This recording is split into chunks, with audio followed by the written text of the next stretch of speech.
От 9 часа сутринта. Чакаме. Някои хора чакат от 6, някои хора от 7, някои хора от 9 до сега. Казват за това време. Извънредна инвентаризация правят. Това казаха и чакаме кога ще пуснат, не се знае. От Гърбля. Има от Пловдив, Русе. Има от Русе, има от Стара Загора.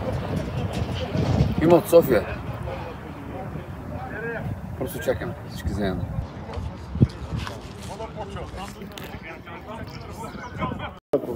След табелата сте на територията на УФО. Това е паркинг. Имам ли право? Това е, колата може да стои, няма проблем. Това е след като е цистерна, там си има други. Чакай да дам ще влизам. Но тук да, впред, пътя може да се станете, да се снимате, завода може да се вижда нататъка, но след тази табела е вече собственост на УФО.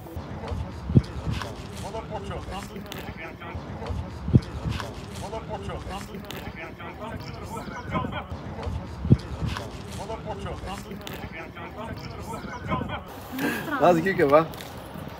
Снимай ги. Колата на митниците пристига.